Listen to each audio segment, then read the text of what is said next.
And so if we're talking about what is the correct policy to have, so there is a discussion about reform in Congress that's gone nowhere, but the idea there was to take indentured servitude and double it. And that if you work here for 14 years, if you're undocumented, you could have a pathway to citizenship. Now, the right wing said that's too lenient. I don't know if they want 3 times indentured servitude. I don't know. But my answer is, look, can we at least go back to indentured servitude? So for 7 years, they work and they pay their dues. Have they not done enough and shown enough to become U.S. citizens? That means they are adding to our country. They are not taking away from our country. So that is a proposal that I believe in and that I will fight for. And immigrants are net positive in almost every way imaginable, and also demagoguery on the issue of criminality. The reality is native-born Americans, unfortunately, commit crime at over twice the rate of undocumented immigrants. So if we're going to kick anyone out, it would be us. Well, not me, because I wasn't born here. But of course we're not going to do that either, because we all work together and we can win together. Now, in terms of wages, Tucker is absolutely right that wages have been stagnant. And they have been stagnant since... Before he continues with the wages, again, here's the argument one more time. Oh, it's Americans that are committing all the crimes, the rapes, the murders, the burglaries, the assaults, all this stuff. And it's not the illegal aliens that are doing it. Listen, you can play around with statistics and you can get them to basically say or, manipulate them in a way that they favor you when you're talking. So putting statistics aside for right now, the only thing I want to say is this. If an American citizen is committing a crime, they were legal to be here, that's a whole different thing to talk about. We need, obviously, the laws are there to not do those things, but people will break the laws, and they do that all the time. But at least they were legally allowed to be here in this country. And then once they commit those acts of crime, once they commit those misdemeanors or felonies, and once they're caught and brought to justice, and they're sent to jail, whatever, they will serve their time for their crime. But the question I would like to ask Cenk is that if you have an illegal alien that crossed over here illegally and he commits a crime, we allowed him to come in here. The blood of what that person has done, the act that he's committed, the murder, the rape, the assault, whatever it is, the kidnapping, the brutality, whatever it is, the gangs, we've allowed that to happen when it never should have occurred in the first place. They never should have been allowed to be here to begin with. So for them to commit an act of a criminal act here in the United States, they were doing it because we allowed them to be here when they shouldn't have been over here in the first place. So don't give me this crap about statistics. I don't give a damn about the statistics. They shouldn't have been here in the first place to commit the act. That's the problem. That's where the government failed to protect its citizens. This about 1978. Productivity has not. The American worker has been wonderfully productive. It has gone up by over 200% since that time. But if you're looking to see who took your wages, don't look down, look up.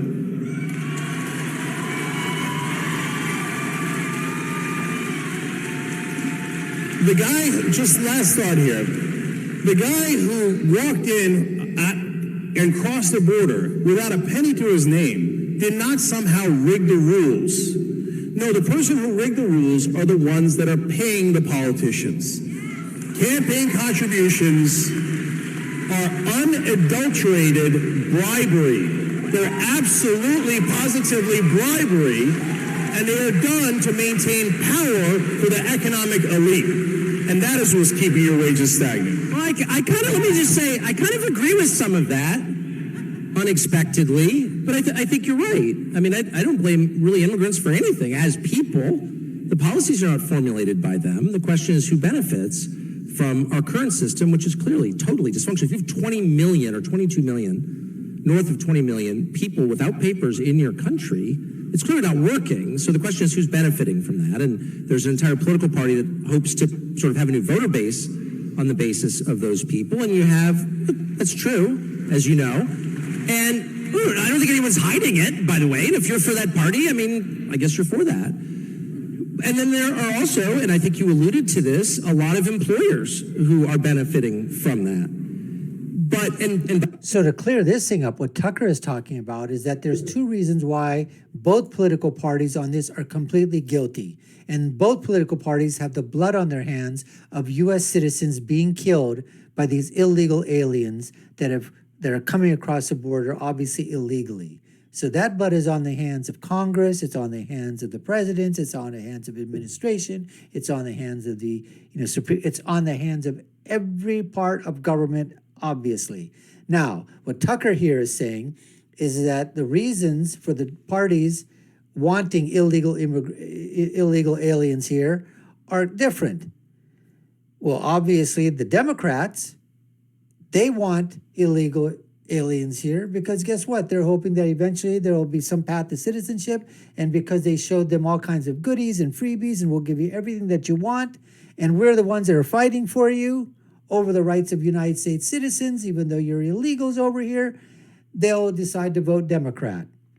And the Republicans on their side is because of companies and corporations or whatever, they're basically saying, well, if illegal aliens are here, guess what? We can keep our costs down, our manufacturing costs down, our productive costs down, our wages, we can, we don't have to pay as much or whatever. So it's in that regard, it will help us in terms of our productivity and economics. So those are the two camps. Anyways, let's continue with Tucker. By the way, you're also right that a lot of immigrants are in fact exploited. I mean, we've created an entire serf class to serve the day-to-day needs of the rich. Like, that's just true. And by the way, if you want to see the most intense opponents of changing or fixing our immigration system, talk to like some of your rich people in my neighborhood. And it's like, well, who's going to walk the dogs while I'm at SoulCycle? Like, I'm serious. And they have we're doing that. And most people are not benefiting. Only a small number is benefiting. So, look, I would agree with a lot of what you said, or certainly the tenor of what you said. It's not their fault. But it does get to a core question, which is, do you, as a U.S. citizen, have the right to have any voice at all in who comes in? Because demographics is like one of the key questions. Who lives here? Again, not a racial question. It's a substantive factual question. And I don't think you'll find many people in this country who are opposed to immigration. We have more immigrants, aggregate, total immigrants than any country's ever had in peacetime, ever, okay? And you don't have riots in the streets. You don't have lunatics. Lots of other countries do. South Africa right now, killing Zimbabweans because they're mad about unchecked immigration. I get it. We don't have that. We like immigrants. The question is, are we allowed to make the decision? It's our country, and in that hour, I would include lots of naturalized immigrants, including you. We all have a right to decide. And so to say it's anti-immigrant, look, I'm for dinner parties. I have lots of dinner parties. I love inviting 12 people over to my house and having dinner. If you decided who they were or said you're not allowed to decide who the 12 people are, that wouldn't be a dinner party, would it? It would be an invasion or something. It would be something I'm very much against. So the question is, where is the economic debate? I mean, what I appreciated about your response was and I disagree with your numbers, but at least you marshaled them. Like, what is the economic effect of this? I grew up in this state. When I grew up here, it was the richest out of 50. It had the best schools out of 50. It had the most vibrant middle class out of 50. It now it's 48th for schools. It has more poor people than any state. Its infrastructure is crumbling, and the middle class is living in Boise. So how did that happen? There are lots of reasons it happened, but the truth is, economics is not magic. Importing millions of poor people, every one of them a good person, I'm willing to assume, doesn't make you richer. So the rest of us have a right to have that conversation. That's all I'm saying. Don't shut it down with racist, please. But Tucker, let me follow up on that. So we're going to end this thing right here, right now. There's more on this thing. We'll do that in part 2. So look for that video as you peruse our video library or whatever. But just want to again say is that I think both of them are making their points. But again, where Tucker is coming from. Tucker is coming from the fact of, do we as U.S. citizens have a voice in who we allow to come into the country and how many? How many at a time? And who? And for what reasons? Is it just unchecked? Immigration legally? Separate legal immigration from illegal immigration. Legal aliens from illegal aliens. That's what he's saying. And the government has to be able to protect us. In many things, they were agreeing with a lot of things in terms of, corporations, in terms of, illegal aliens being exploited once they're over here. What's happening to wages and stagnation of wages of the workers here in the United States. How by bringing in illegal aliens, it's basically lowering those wages as well. Anytime you bring more of something, have more of something, its value goes down. Now, on the other side, Cenk is arguing from the thing of, again, virtue signaling, I think, from the point of, we're progressives. We have to be nice, the huddled masses, the Statue of Liberty. What are these people going to do? They're seeking asylum. They're doing this. They're doing that. Listen, you have to help yourself first. You help your own, in your family. You help, if you can't help your family first, how do you help others? That's the whole question. So in this thing here, I would probably, if you were on the right and, more of a conservative, and on the right, you probably were saying Tucker made some great points. Obviously, if you're progressive, you're on the left, you're probably thinking Cenk made some points. All in all, I think it was probably a tie right over here. I think there were some points scored maybe here or there, but they were kind of minute.